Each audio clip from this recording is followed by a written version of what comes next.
Hello, good afternoon. Hi everyone, how are you doing?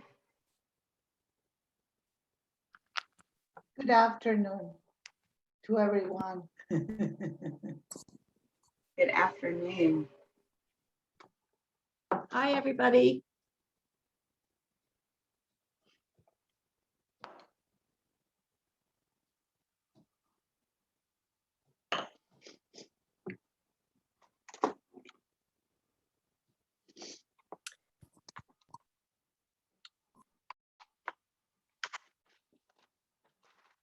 Hello Okay, everyone.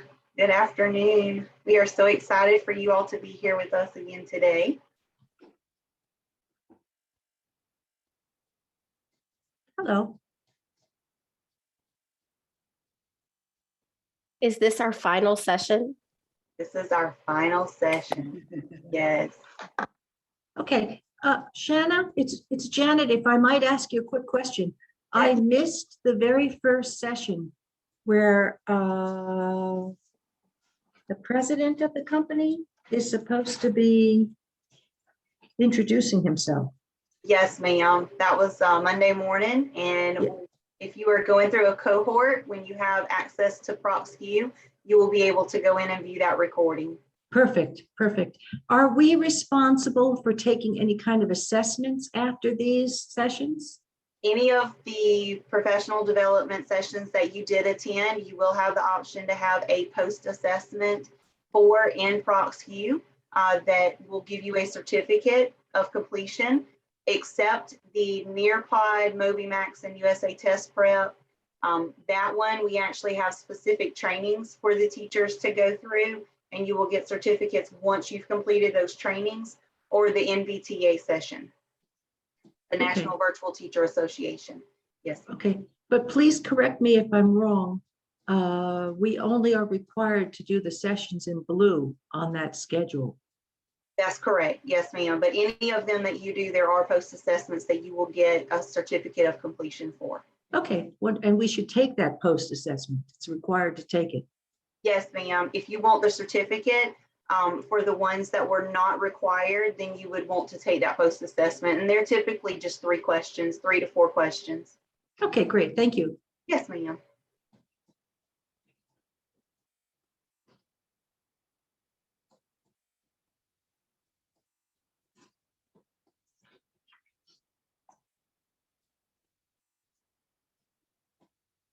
So thank you all again for meeting with us again today. I know we have had a very exciting lineup throughout this whole entire week. All of the presenters have been just amazing. And I hope that you have taken in all of the information from all of the sessions and that you will be able to implement that into your classrooms as we get started with the 21-22 school year.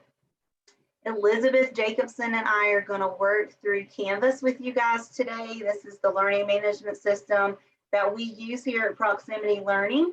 And so Elizabeth is going to kick us off with some Canvas information. So I'm going to turn it over to her. Hi guys, thanks for joining us. Can everyone see my screen? Yes. Thumbs up. Okay. All right, so we are going to give you a lot of information during this session. It will be recorded, and we will also provide copies of the PowerPoint in the teacher knowledge base in PLI Connect. So it is a lot of information. Please don't worry about taking notes. We will provide copies of everything. All right, so the first thing we want to talk about is the outline of a PLI course. And as Shanna said, we are going over our learning management system, Canvas, the course content that you will find in Canvas, how to preview the content, a little bit about how to set up your courses. So it's really just a PLI crash course today. If you've ever used Canvas before, you know that it's very customizable. The way our PLI courses are all set up is they will all have the same course homepage. So on this course homepage, you will see the PLI logo, this same verbiage, a link for the students to join the live class session, and a link for the students to message their teacher. You can always get back to this homepage by clicking home. Any of the navigation icons with this eyeball are not visible to students. And please do not edit the homepage. If you delete these buttons, it's very difficult to get them back. So this homepage can stay exactly the way it is. There are other places that you can customize, but this homepage will be set into your courses, all set up for every course, every live course that you receive. Okay, when you click on modules, so the most important tabs are home, announcements, modules, grades, and Zoom. So modules is where all of the course content will live for your course. When you click on modules, we've made a couple of changes. The weekly lesson plan template is now the very first thing you see. So students, facilitators, principals will see your lesson plans first thing when you click on modules. We've also added course policies. Both of these items will need to be completed. It's a template for you to fill out, and we'll go over step-by-step instructions later, but this is the very first thing you will see in your course modules. The second thing you'll see is the student orientation. Every PLI course has a student orientation so that the students get low-risk practice with using Canvas. There are 9 required assignments for live classes, and this is for grades 6 through 12. There will be an elementary student orientation for grades K through 5. But this is for 9 through 12. All of these assignments are automatically graded or ungraded. So you don't have to worry about getting a course and immediately having to grade, what's 9 times 30 different assignments. These are either ungraded or they will automatically be graded. And we have redone our student orientation so that all of the lessons are interactive. They're PowerPoints. So previously, this was all video-based, and the students did it very much on their own. Now these are PowerPoints that you can do with your students. You can walk the students through the orientation. So it's designed to be very interactive. Students will begin working on the orientation on the first day of class. Ideally, you will also be there with them on that first day of class. If you're new to PLI, I will say there are occasionally instances where students will start working on the orientation before we begin live class. So it's possible your students may have done some of this before your first day of live instruction. But again, everything is ungraded or automatically graded, so you don't have to worry about any catching up on grading with the student orientation. You can just start teaching.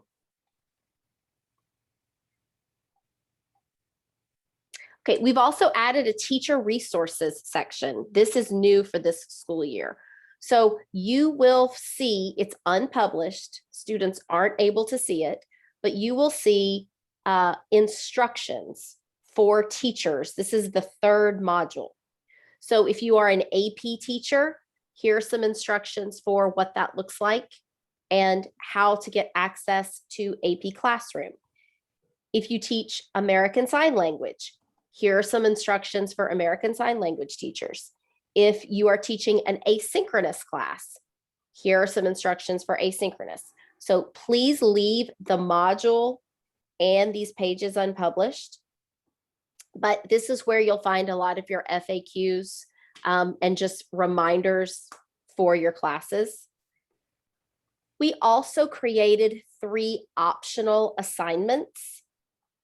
One is for text entry. So how can students submit an assignment where they need to type something?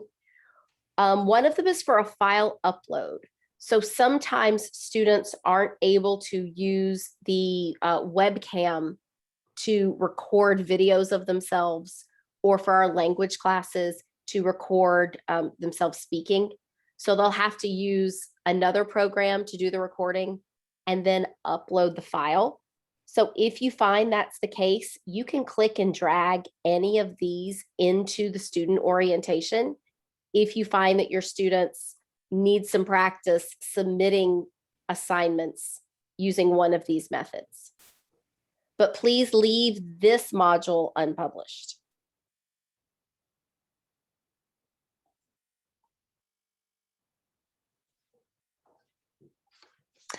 And this is an example of what the teacher resources look like. So it's just notes.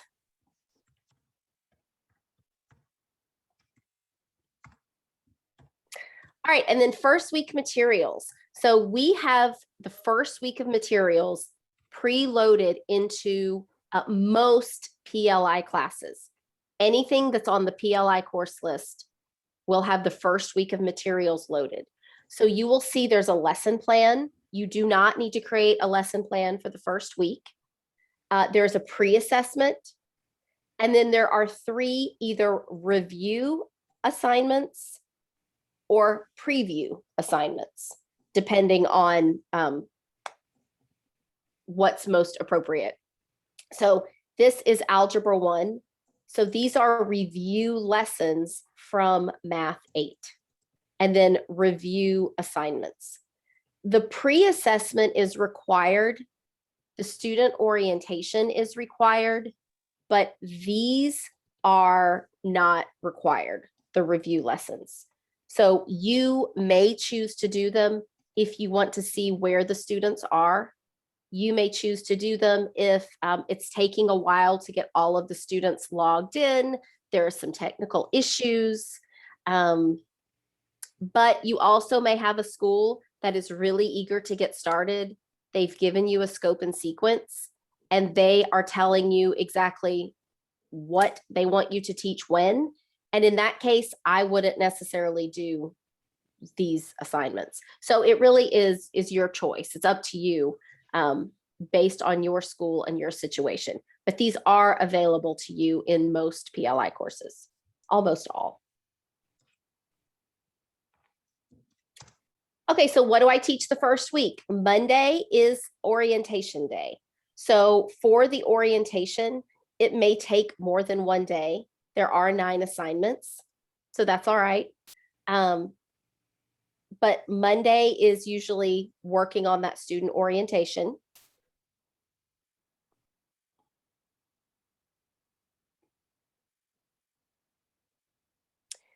Tuesday, maybe Wednesday, is for the pre-assessment.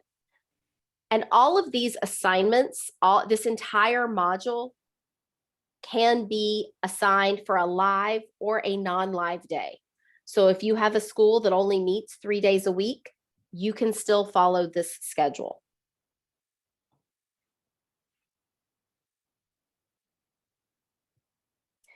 And then there's 3 additional review lessons for Wednesday, Thursday, Friday. Again, you are not required to do all 3 assignments. They are there to give you some content to get the class up and running, but it's a judgment call as to how many of those assignments that you do.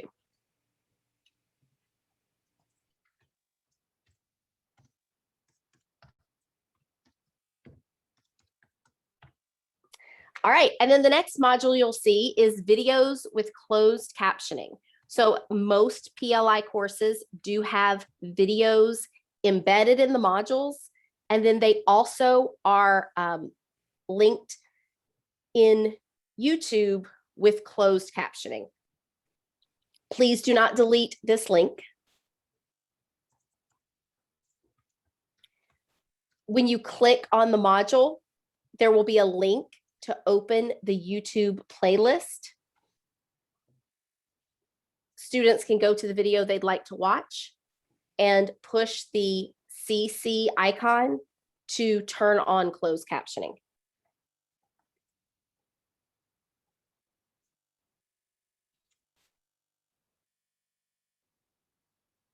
Okay, and then the last module I want to draw your attention to, it'll be the last one in the course. It is called Tech-Free Printable Activities for Facilitators. So we have added printable activities to all of our courses in the event that the school has technical issues. I taught at a school one time where we lost power for the entire day. Sometimes the internet goes down. Sometimes the students aren't able to use their computer lab because of testing, all sorts of situations. So we tell the TAs or the facilitators to please print these and make copies of these at the beginning of the school year, keep them in a folder, and then if there's an extenuating circumstance, that learning can continue. However, this is for the school's use. So please don't use these for sub plans. Oh, teachers are asked to follow the subbing procedures for planned absences. You are not required this year to create emergency sub plans. But we are asking teachers, please do not use these as your sub plans. These are for districts. So if you know you're going to be absent, create an engaging lesson that's relevant to what is going on currently in your class, and leave that for the substitute and reserve this for the district.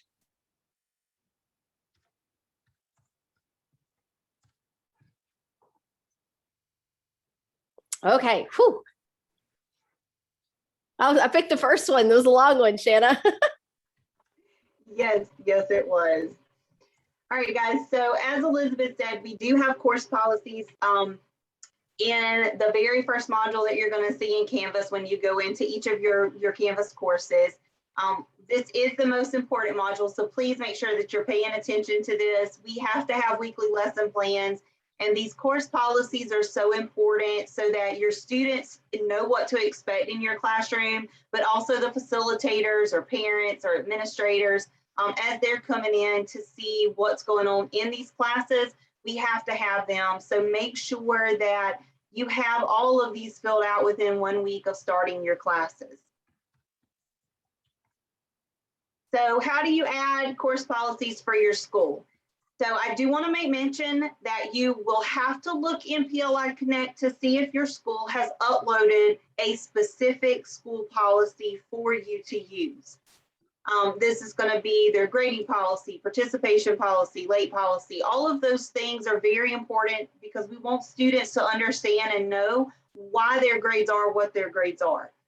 So we have a table embedded in the part of the module for you that says course policies that you can edit for your classes. You will edit this table only if you have been given school-specific policies to follow. If you have not, then you will follow the course policy guidelines for proximity. So you will see that Google slide embedded within the course policies itself. You'll have the table at the top and the course policy section at the bottom. So if you go into PLI Connect and you see, well, my school has given me a grading policy, I have a late policy I need to input, you are going to click on edit so that you can go in and type in the information that you need within this table. And we have your name will be there, the district and school that you have, and the course name up there. If you guys will just, when you click edit, just add that information and then add in the late work policy if you're given one, the participation policy if you're given one, and then your grading policy from your school. You will complete the table if you are given that information, and then you will delete the PLI course policy guidelines presentation, and then you will click save. So if you have school specific policies, you don't need the proximity policies. You only need the school policies because school policies come before our policies. We always go by what the school district gives us and asks us to use. So you will delete that and click save.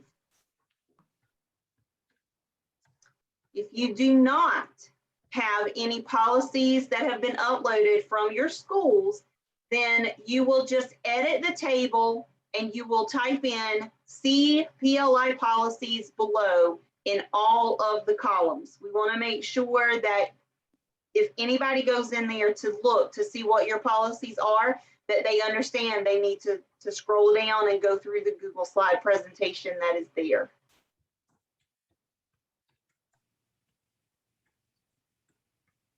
All right, lesson plan expectations. Do you want me to take this one, Elizabeth, as well? Sure. Okay. So lesson plan expectations. We have given you a lesson plan template for you to use for the 21-22 school year. We do ask that you post your lesson plans by 5 Central every Thursday for the upcoming week. You want to provide record of instruction for your facilitators, your schools, and your management, and please publish both the module and the page. Now, this is important because your specialist will be coming in to double check that you have your lesson plans posted throughout when they go through your observations, your weekly walkthroughs.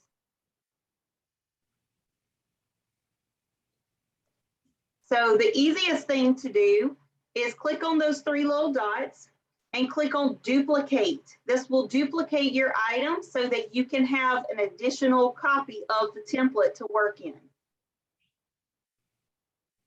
I have a question, Yes. Sheena. What is module and what is page when you said you have to post So both? the module covers all of your content. When you click on module, it's going to cover all of the content that is available.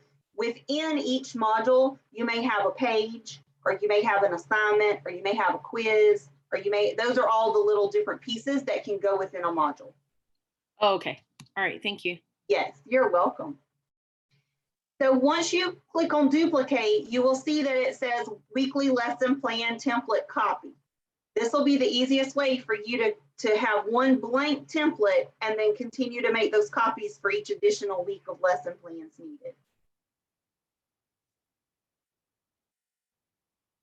When you go in, once you have copied it, you will click on edit to be able to input all of your information into your lesson plan for your week.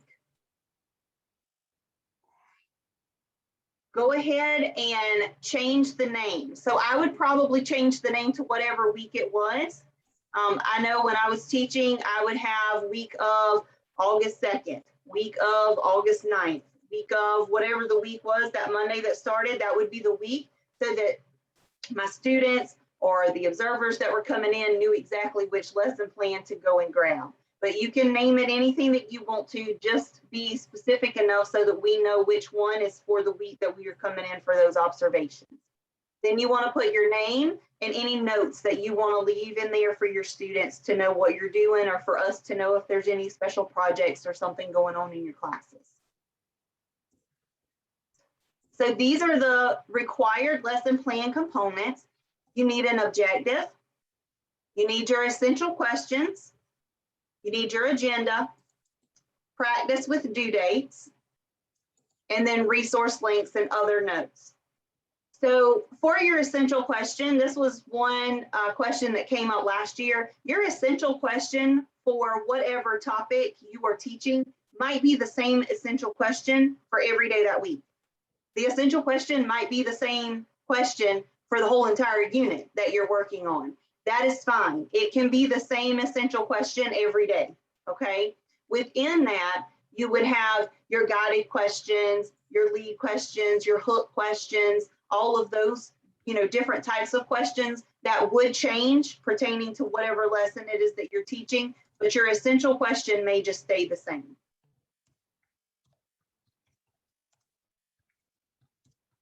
Announcements page. The announcements page might have that little I beside it that says that it's not visible, and it may be like that in your courses. Just know that once you post an announcement, the students will be able to see the announcements, okay? So you're going to click on announcements, and then you're going to click the add announcement button to make a new announcement. And you are going to put an announcement each week with your lesson plan. Now, the lesson plans are in the modules, but they need to be posted in the announcements as well, because your students will see them. So your lesson plans are for yourself, your students, the facilitators, for us as we're coming in to do your observations. It's going to be student facing, facilitator facing. Everybody should be able to see them, okay? So you're going to title your announcement. Pictures and files can be added. If you go over to where that big yellow arrow is where it says files, you can click on that to add anything there to the announcement that you need. You're going to make your announcement here, put your class information, what you want your students to do on non-live class days, if you have any assignment explanations, if you want them to play a game, if you need to give them a link to review items, anything that you would like, you can add in your announcement. You can attach some things, and you can also delay the posting. So you might be one of those planners that plan for a month in advance, right? On your lesson plans, that's fine. You can delay the posting for each of those weeks and tell it when to post that announcement, okay? And then once you're finished, you want to click save. I'll also, Shanna, if you don't mind me jumping in, Absolutely. if you click on pages, so your announcement is set up, is it going to work for me? It is not going to work. Your announcement is set up to be a page that you're editing. So the probably simplest workflow is to link that lesson plan page. It'll put a link right here. Like you click on pages, click on the lesson plan. It'll put a link right here for students and push save. So you don't have to retype your lesson plans twice. You just want to make sure that students, when they go to the announcements, they can access the lesson plans. Now, if you don't like to do it that way, if you want to make it a table, as Shanna said, if you want to make it bullets, if you want to copy and paste, however whatever workflow works for you. But if it were me, I would do it once. I would click page, click the link, it would populate, and I'd click save. Oh, you can also copy and paste the plan itself. Exactly. Particularly if you want to save them maybe in your Google Drive and then copy and paste, you can definitely do it that way too. Yeah, absolutely. As long as you have the required components available each week by 5 Central on Thursday for your students for the upcoming week, it really doesn't matter how you do it. We just need it to be there for them, for us, and for the facilitators.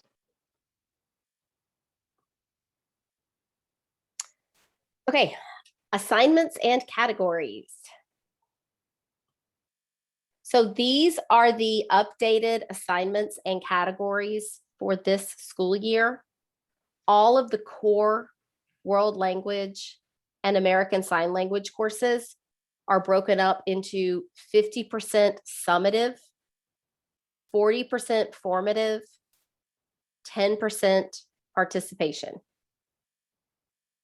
The Milwaukee World Language classes are set up the way they have been for years: interpretive, interpersonal, presentational, cultural. Shanna, do you want to talk about the number of assignments for each of the categories? Yes.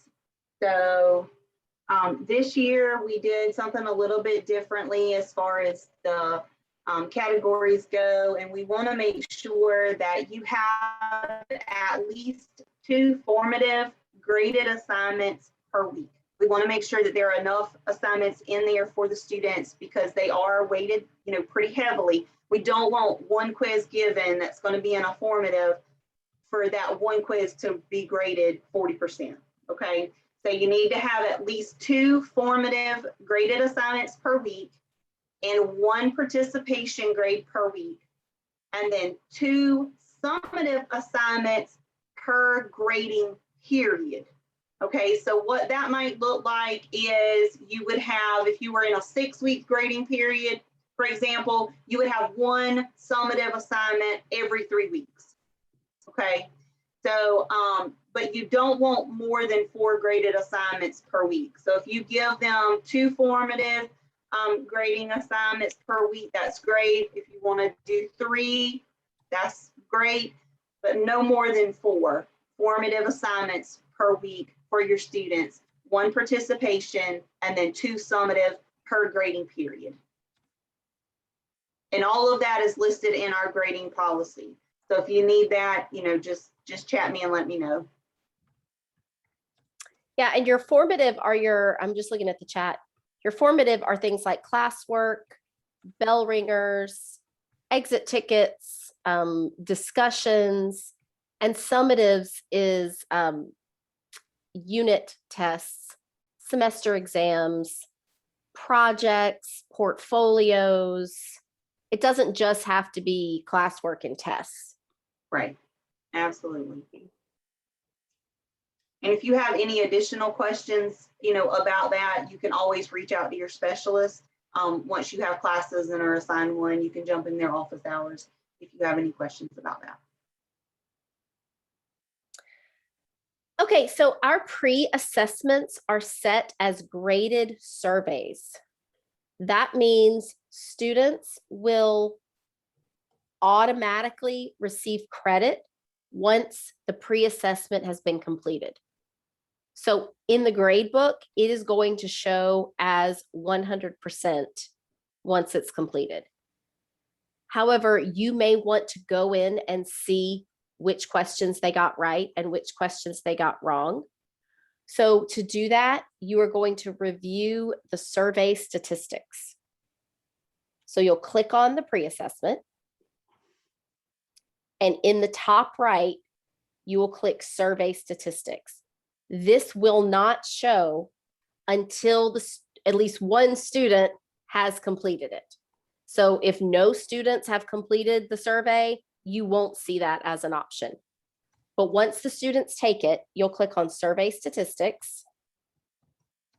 And then you'll be able to view the student analysis, or you would be able to, or you'll be able to view the data for the entire class. So you'll show the average score, the high score, the low score, the average time. And something I used a lot as a teacher is the question breakdown. So I would go through almost every assessment and look to see the percentage of students that answered each question correctly. So that would give me a lot of information about which topics to remediate. And then for the purposes of the pre-assessment, you would be able to see what the gaps in learning are.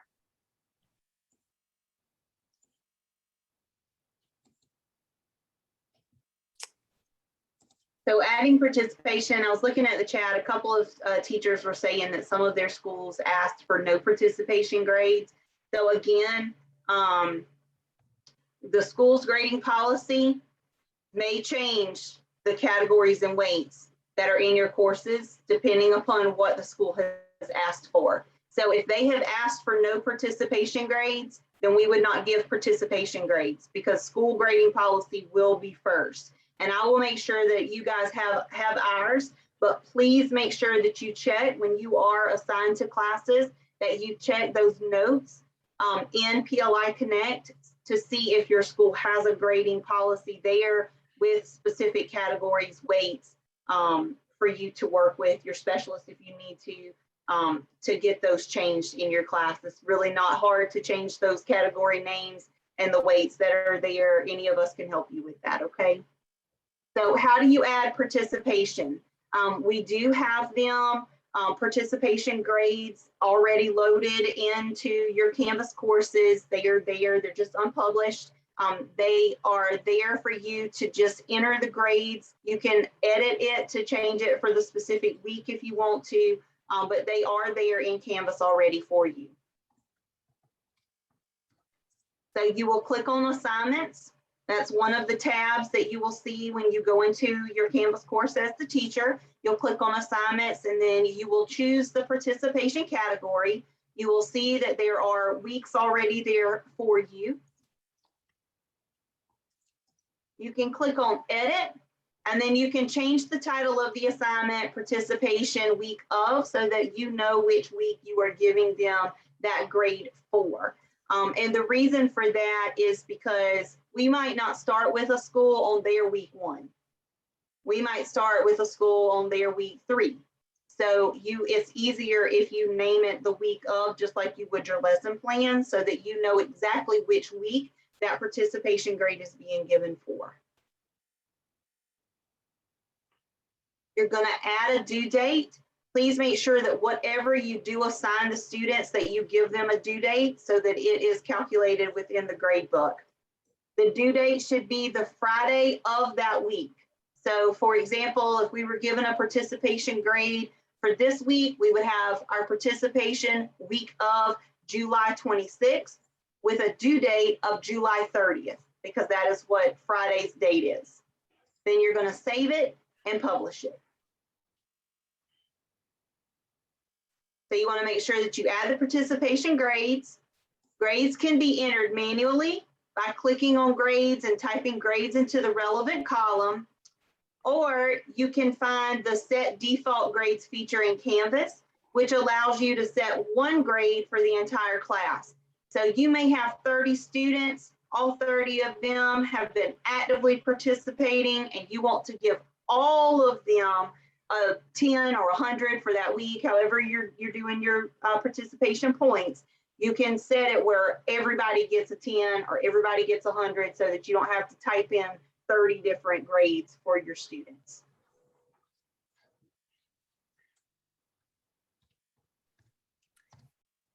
Okay, so how to set up your grade book. It will be very helpful for you to set up your grade book using these steps, but you will only have to do this once for every class. Excuse me. The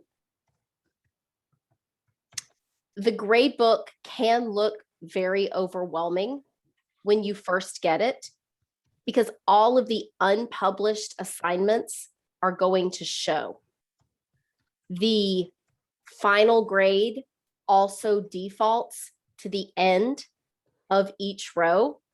So the student's name will be over here and the final grade will be over here. So this isn't something that we can automate on the admin side. It's something that has to be set for each course. So we're going to show you some steps that will help you get your grade book set up so it will be nice and clean and visually just easier to look at.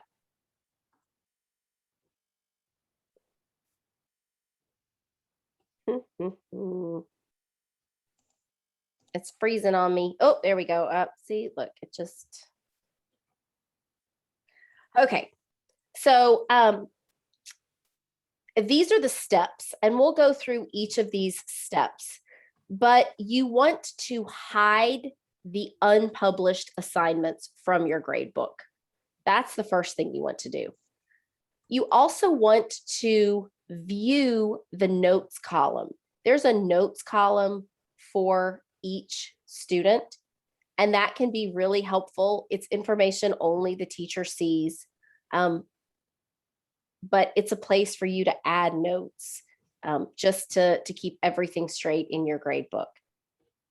You can also filter by student, by module, and by grading period. Okay, and that can be really helpful to only view the grades for the current grading period. You can also arrange the grades by due date. And then checking the weights of the categories is also helpful. So what this will look like in your grade book .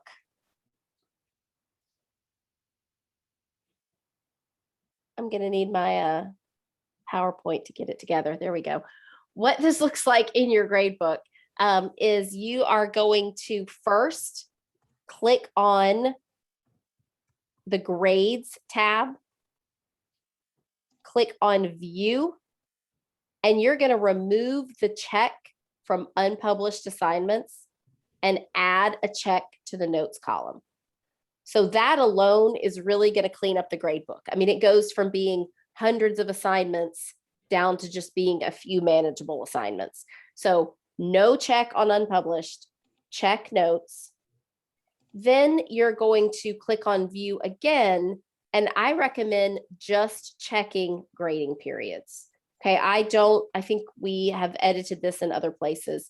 It is correct in the Canvas training. I would not check modules. Just put a check next to grading periods. And that will allow you to select just the grades for the current grading period. So fall semester, first quarter, whatever the grading periods are. Then you can also arrange. This doesn't change what you're able to view. This just changes the order. So you can arrange by due date, oldest to newest. So that helps you see kind of where the students are in their progression through the course, who may be falling behind. If you want to view them by module, first to last, so you can see who has gaps, you can also do that.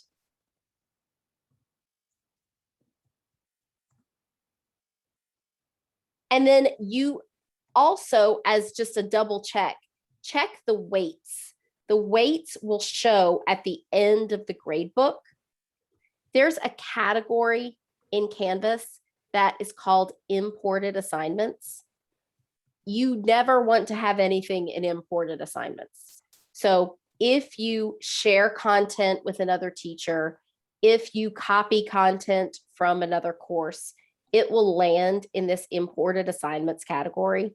But notice imported assignments count 0%. So you want to make sure you don't have anything in imported assignments. And if you do, then you'll want to move it out of there.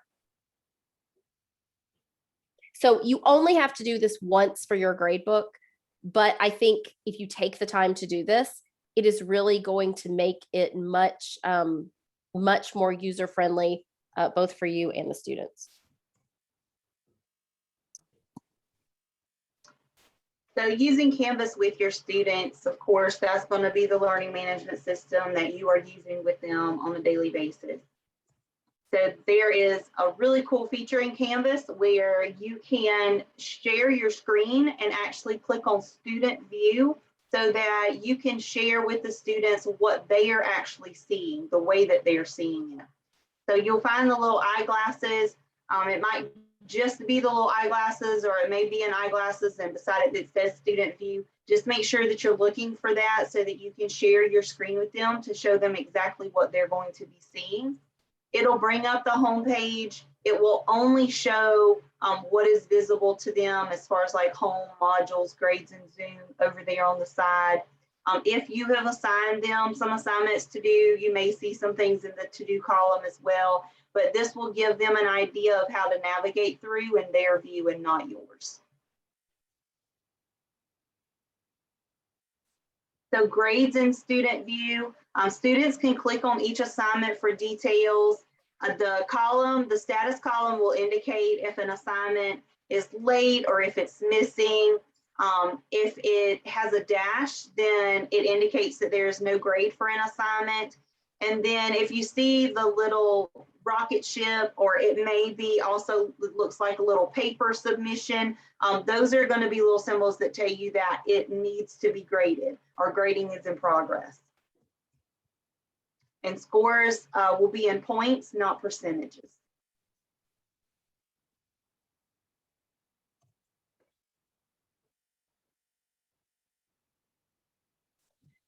Okay, so PLI content pages. So you are able to preview all of the content that we have in Canvas in our content pages. So once you have access to Canvas, you will see admin in your global navigation. If you click on this admin, you'll see department content. Once you click on department content, you'll be taken to a page where you will see all of the PLI content that we have. Now, only courses that are on our course list have PLI content. I should say we do teach courses not on our course list, but the school or district provides that content. For example, Italian. We don't have content for Italian, but we do sometimes teach Italian classes, and the district provides that content. So there are subjects you won't see. It doesn't mean we don't teach that course, but we partner with the district for that content. This is a place where you can edit content. You cannot, you can preview content. You cannot edit anything in these courses. You can send it to yourself or copy it to one of your classes, and we'll go over how to do that. I also want to point out that we have revised quite a few of our high school core courses to align to the Texas standards. So if you teach high school math, English, or science, you'll notice a pretty significant change to the course materials. We think this is going to be just better for everybody. It's much easier to align Texas to Common Core than Common Core to Texas. The standards are much more granular, much more topical. So we hope you'll find that to be a significant improvement, an enhancement, I'll say, of our existing content. All right, so you are able to send or copy this content to one of your classes. The way you do that is with something called direct share. So you have a copy to option and a share to option, or send to. Copy to will allow you to copy materials from one course to another one of your own courses. So if you create, let's say, a quiz, a unique quiz for your class, and you teach 5 sections of, let's say, Algebra 1, you're able to copy that content to all your Algebra 1 classes. Send to allows you to share that material with another PLI teacher. So let's say there's a group of 3 teachers all teaching earth science at one school, and you want to use the same lesson plans, then you can send that lesson plan to the other teachers at your school through Canvas, and they can import that into their class. The way that you'll do this is with 3 little dots. You can do this from the modules. You can also do this from the assignment itself, but you'll click on the 3 dots and you'll see send to and copy to. Okay, copy to copies it to another one of your own classes. It has to be a class that you are added as a teacher to. And then send to sends it to another teacher. So this is a great way to share materials. It's a great tip for team teaching. And there's more information about this in the Canvas training. So there's videos and step-by-step screenshots. But this would be how you would pull content from the PLI content pages into your course if there was something that you wanted to add. So let's say I'm teaching Algebra 1. The Algebra 1 content is going to be in your class already, but you want to see, well, what does PLI have for Algebra 2? Because I finished early and I want to do some enrichment after the end of course test. So this way you can preview what is in our PLI content. You could copy it to your course, and so you can pull in materials from different classes.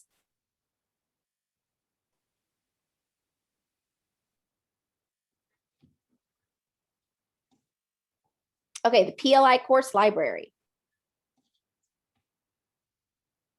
Shanna, do you mind taking this one? Yeah, sorry. Sorry, I just got a tickle. No, it's fine. I was answering some stuff in chat. No problem. So our PLI course library for 21-22. we have the following courses available. So you can just look at them. I won't read it all to you guys, but we have English 6, 7, 8, Math 6, 7, 8, a variety of the middle school sciences, Ancient Civilizations and World Studies East, U.S. History to 1900, a different variety of high school mathematics, high school English 1 through 4, anatomy and physiology, some of the high school sciences, high school histories, a lot of our AP classes you guys can see there, from Chinese to physics, Spanish, Latin, calculus, English literature, all of the high school Spanishes, French, Latin. We have ASL 1 through 4, Japanese, Chinese, and German.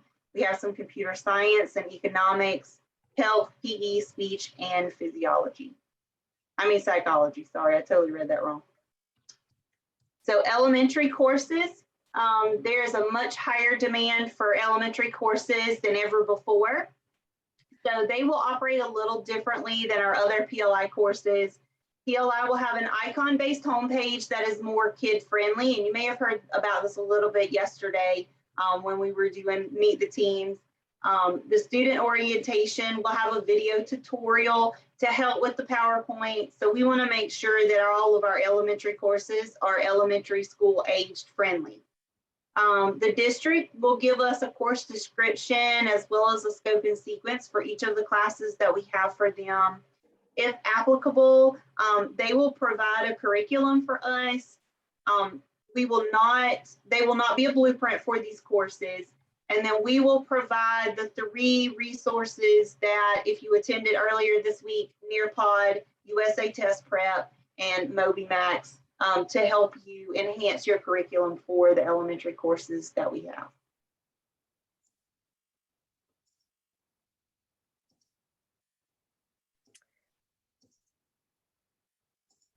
So the PLI course list for elementary for this upcoming school year will be Math K through 5, ELA K through 5, Science K through 5, and Social Studies K through 5. And these will not be on the PLI, in the PLI content pages. So as Shanna said, we will be utilizing the district scope and sequence, sometimes district content, and then MobyMax, Nearpod, and USA Test Prep for the elementary classes, because they are so customized to the district.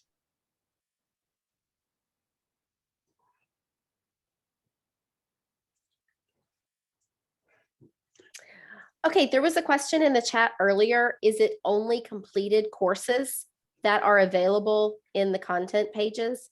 No, it is not. There we go.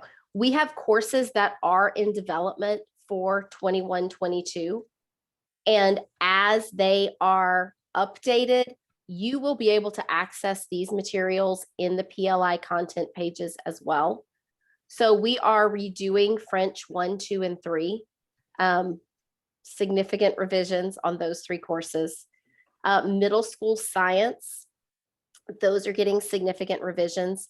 Now, they will not be completed in time.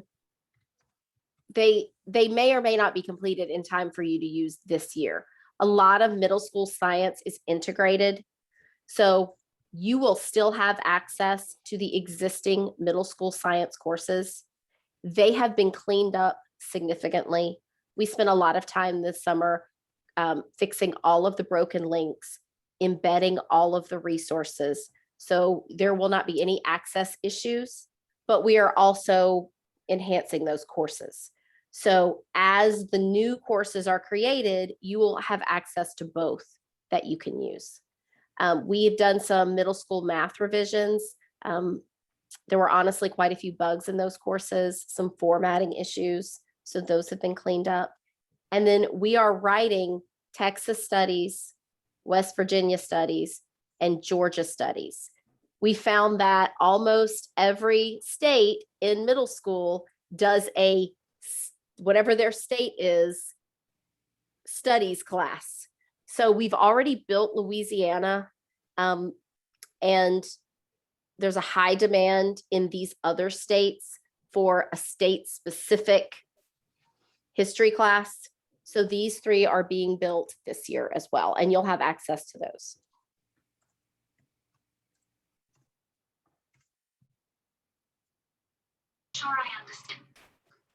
So our sandbox course, you will, if you've gone through training already because you came in last year or you're a returning teacher and you've already gone through that, you already have a sandbox course and know what this is. If you are new to us this year, sandbox courses will be used for your training. So you can go into your sandbox course and just play around, practice with anything that you want to do as far as Canvas is concerned, because you're not going to mess anything up in your sandbox course.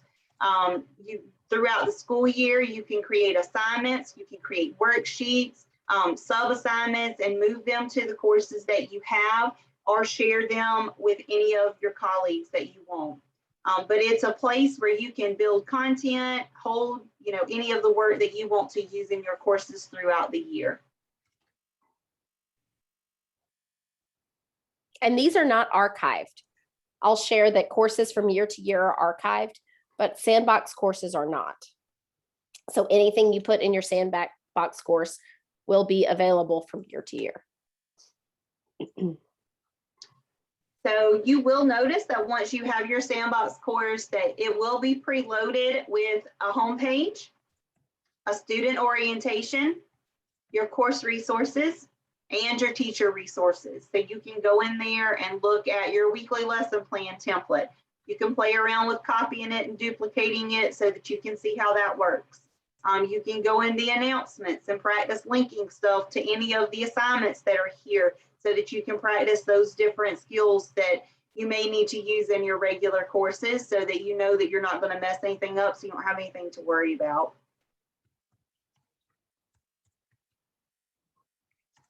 New teachers, you will be automatically enrolled in a sandbox course.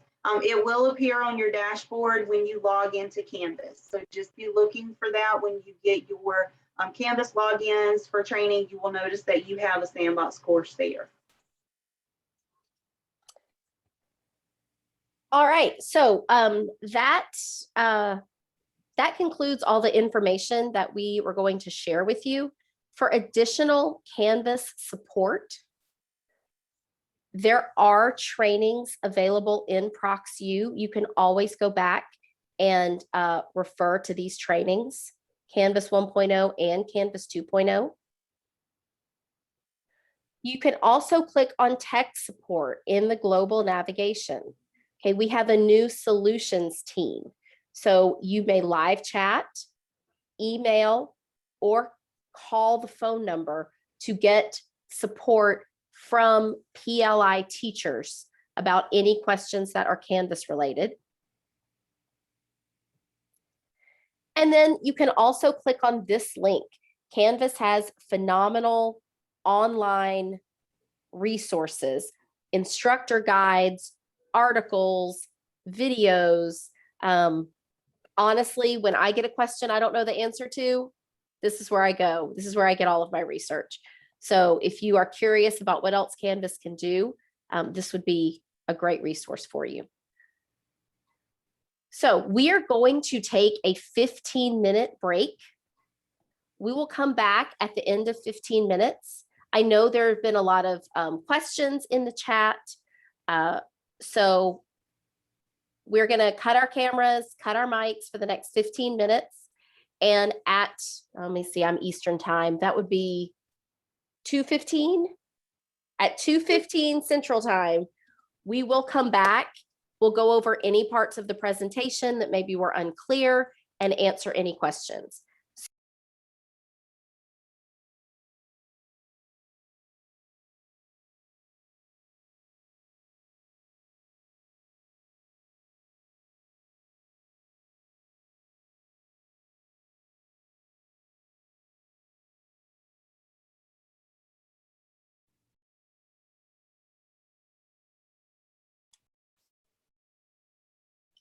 The purple one won. Yay!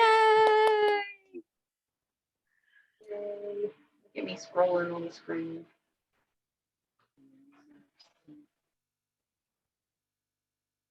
Awesome.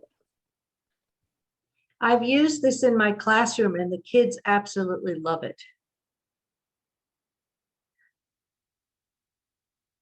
Oh, look how sad the other unicorns The look. classroom timer. I know, it's so funny.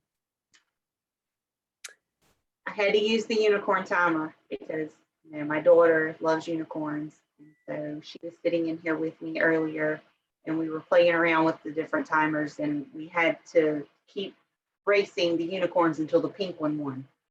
So I'm not going to let her know that the purple one won this time. All right, everybody. Well, thank you for staying with us.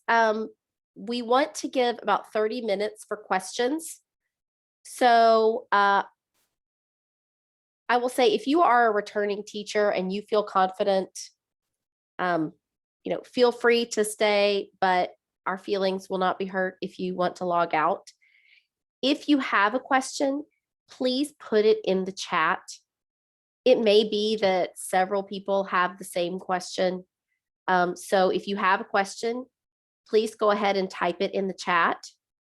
If there's something from the PowerPoint that was unclear, there's a process you would like for us to review, please let us know.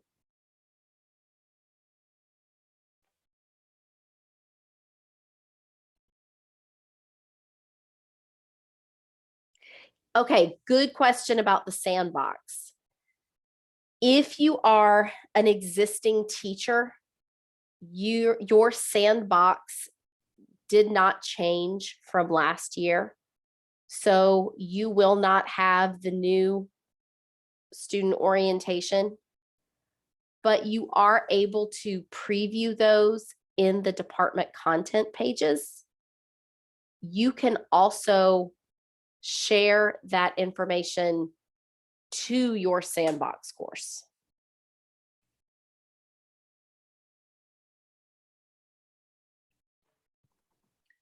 I had a couple of questions. I'm new to PLI, although not to teaching, and I'll be doing elementary, but like you said, there's no elementary PLI courses or anything already there. So I'm basically going to create it from the curriculum or whatever resources the school district provides. But since I don't get any of my login till next Wednesday, like, wouldn't that really give me a really little time to prepare? Because most elementary schools start, mid-August, right?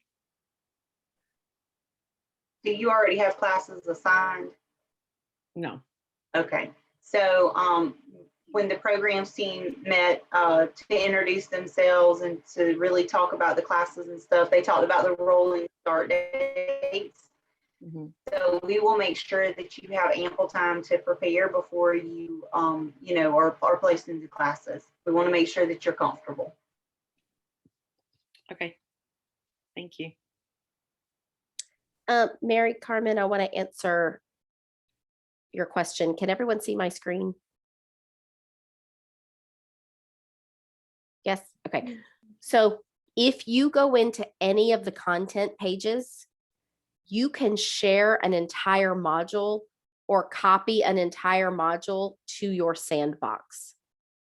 So if you are a returning teacher and you would like a copy of the lesson plan template, the course policies, the new student orientation, you can go to any content page. So admin, department content, click on any of those courses, and then you can copy it to your sandbox, either the entire module or just a piece of it. And that goes for any of the modules, including the teacher resources. Okay, if you are a new teacher, these will automatically be added to your class when you get a sandbox course. Okay, so I just wanted to clarify that. Let me see.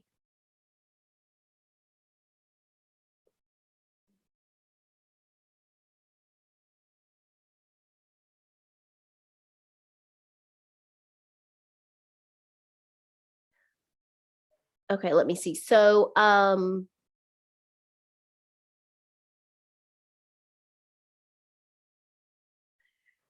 not sure that we have Kami integration for proximity. Kami is something that you have to pay for. So it won't necessarily be integrated. But you can work with solutions for a workaround. It might be possible to integrate Kami with individual courses.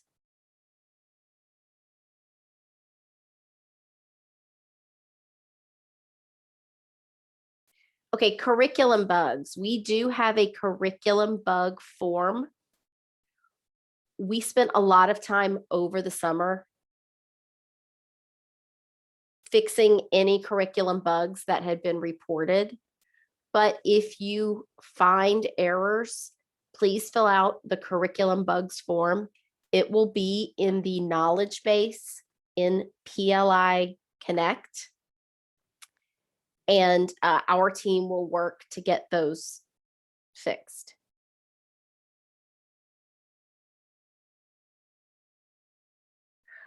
Someone asked about troubleshooting tips for images. This goes for everybody. Google Chrome is the best web browser to use for Canvas. There are images, documents, embedded files that will not show up in other web browsers. I personally use Safari. It's just my default, but inevitably, if it is not loading in Safari, if I switch to Chrome, it will load. So my suggestion always is use Chrome.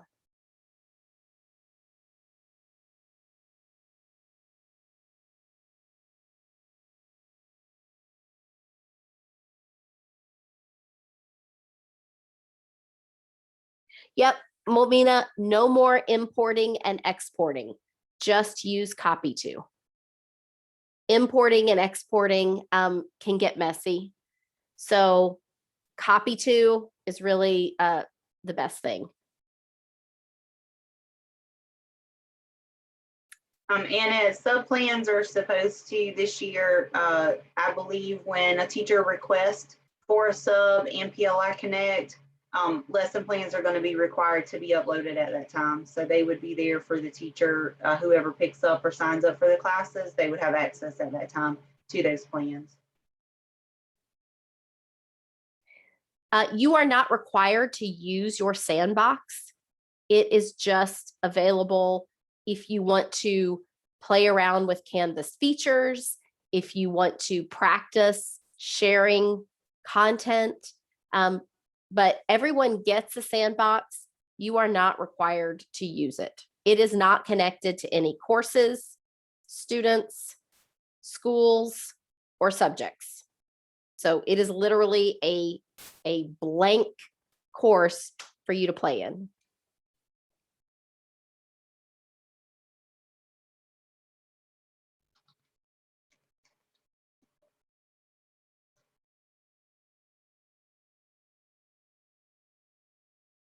Susie, once you have access to your Proximity Zoom account, you can go, go in there at any time. You just start a new meeting. You can play around with Nearpod, Quizlet, sharing your screen, all of those things. You can do any of that in your Zoom room once you have, your access to that.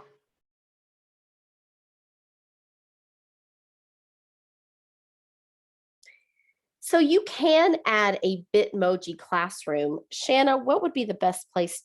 Where would be the best place to put that? As a page in course resources? Probably so. I'm trying to think. I know it's tempting to edit this page, but these buttons are very finicky, and if they get deleted, it's just problematic.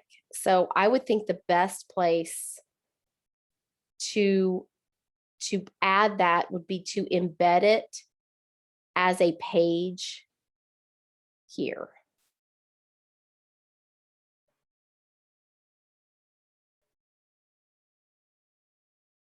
Yeah, that's a great idea, Jill. She used the screenshot of her Bitmoji classroom in the announcements every week. Oh, that's really good. Yeah, so you could definitely do that there. Yes, so Zoom will automatically begin recording. You know, there's not an option for you to stop or pause. But Zoom, you can also get a free, you know, a free Zoom account that's just a personal Zoom account if you just want to play around with some things just to see how it works. And that way you would have control, you wouldn't have to record. But anything that you do as far as your classes are concerned would be with your proximity Zoom. But that doesn't mean that you can't practice in a personal Zoom room that you have an account for, and it is free. Hey, Shanna, this is David. Hey, David. Thank you for replying to the questions I put into the chat box. I have another question that might be more easily understood if I show you my screen. I've went into the kickoff for, you know, the week's courses that I took, looking for the post assessments, and I couldn't come up with any. So I was wondering if you could take a look at my screen and see if they are there or if I'm in the right spot or whatever. Is that something you don't mind me doing? I'm gonna hand that over to Shelly Fisher because she is in charge of ProxU, and as long as That's it's been fine. Hi, 48 Shelly. hours. Hey, David, I Okay, know, I'm I looking at think, you in a different yes. place. It's very nice of you all, you and Shanna and everyone who. No Yes, has helped me worries. this week. You have Thank made you. an error that a lot of people make. A lot of people confuse us. We also start with the same sound just to make it even worse. So yes, so I can meet with you after this. Please email me directly and I will help you with that. But some of the post assessments are ready and they should be there with their links. Not all of them are ready. I do ask for a little bit of time just to download, upload, and edit, but all of that will be in there for you guys Sure. by the end of the week, Friday. But as always, if you have any issues with ProxU, the certificates or anything, please reach out to me directly and we'll take care of it. Okay, and what I'll do then is I won't bother you all again or the other 50 or so people. What I will do is take screenshots and send them to you in an email. Yes, sir, Shelley? that'd be perfect. Or we can hop in Zoom and work on it. Not a bother at all. Okay. We're here to help. Thanks so much. Shelley. You're welcome. Thank you, Shanna, everyone. You're welcome. Thank you. Somebody asked just for clarification about setting up the gradebook. There was a typo in the PowerPoint presentation. You only want to filter by grading periods, not by modules. And it has been fixed. So whenever the presentation is uploaded into ProxU, you will no longer see a check by modules and it will not tell you to check modules. Sorry about that. No, it's fine. We are all good. Yeah, if you need to talk with your TA, I would suggest sending them a link to your personal room, or either, yeah, what Irene is answering, you can end the meeting and then restart a new one, then don't publish that recording. You can also go into a breakout room with your TA if you need to. I don't play around with breakout rooms as much, but I do believe you have to manually start to record in the breakout room.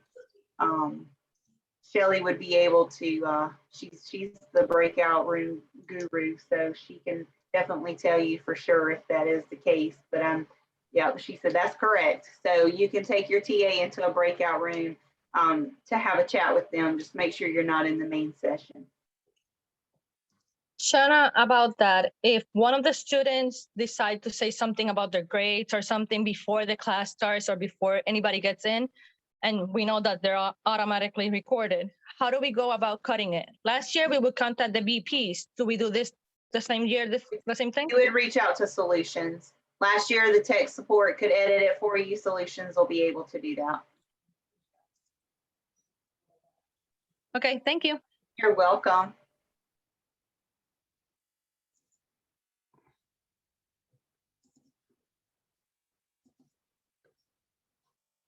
Any other questions about Canvas or grading, Sandbox?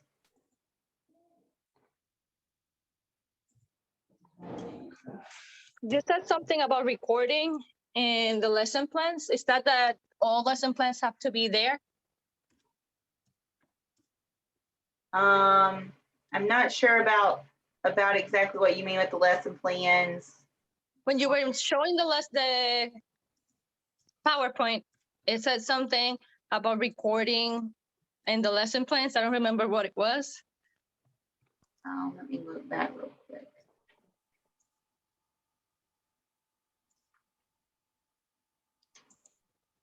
As far as the 5 required components, you mean? I think so. There's the resources and links, or the When you other were notes. talking about how do we write the lesson plans with the weekly template, there. It was in that slide, I think it was.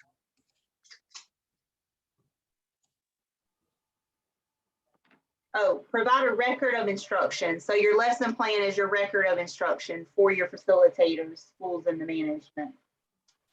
Okay, perfect. That's what the record was. Thank you. You're welcome. Shana or Elizabeth, I have a question about if we are using Canvas, it is necessary to use Sandbox too, or it doesn't matter which of these we use? Your courses will be specific. So Okay. when you're assigned to an actual course, then they will be specific to the school, have your students uploaded into those. Your Sandbox will not have any school specific information. No students will be there. That is just for your personal use, for you to play around with assignments, creating lessons, quizzes. That's really just a practice for you. Okay, Yes, ma'am. thank you so much. Yes, ma'am.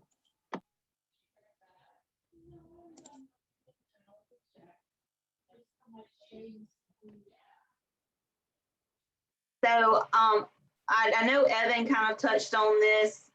If our TAs or ESS employees, we have a little bit more control.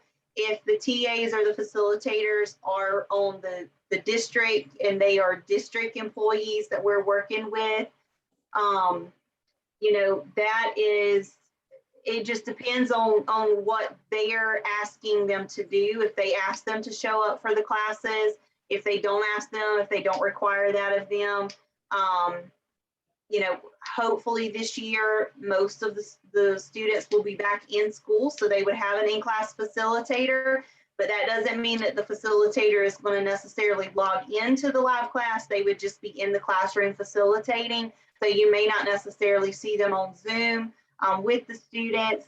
So that's just kind of something that is, you know, out of our control as far as that is, you know, is concerned, unfortunately.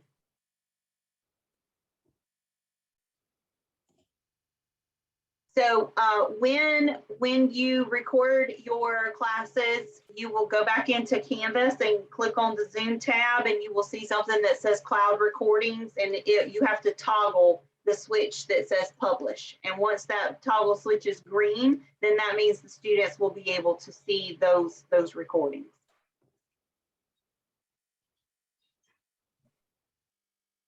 Hi, Shanna. It's me again, David. Yes, sir. No I problem. went into what I think was the appropriate spot and took an assessment that was about 10 questions long. And, you know, I'm going to send you a screenshot of it just to make sure I did what I was supposed to do. If I got 90 out of 100, I missed one question about subplans, I think it was. Is that okay, or do I need 100? I believe in order for the certificate to activate, it has to be 100 out of 100, but I'm gonna defer to Shelley for that one. Okay. Hello again, David. Hi. So if it had 10 questions, that's not going to be a PD assessment. So I'm wondering which one you're taking. Our assessments for professional development are usually only 3 to 4 questions, and you do have to make a 100, but you can submit as many attempts as possible until you get it right for your certificate. So I'm wondering, with you answering So 10 you, questions. in other words, I might not have gone to the right spot. It sounds like you may be in some of our training, and I'm going to really confuse you now because I'm going to defer you back to Shanna on that. Okay. She handles that part. Can you tell me what the name of the course is that you were just in? I can tell you the name of the courses that I took all together. I printed out the kickoff schedule.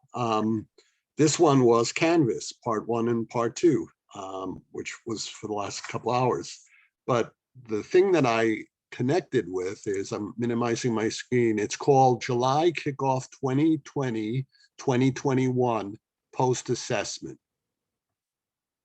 That sounds like our PD from last year, the 2020 to 2021. That would be the last school year's professional development. That would be where that was housed for last summer.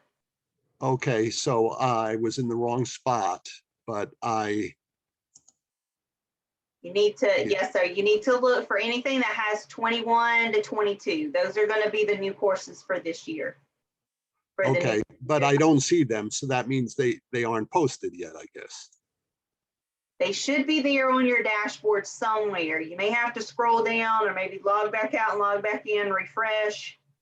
But they should be there. It should be published for you to be able to see them. Okay, again, I'll talk to Shelley or I'll send her an email, but thank you. Okay. Sorry again. Yes, sir. No problem at all.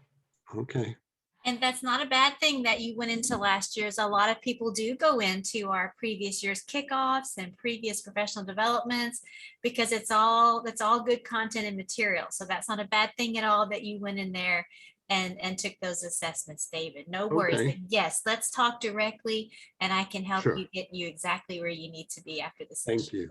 You're welcome.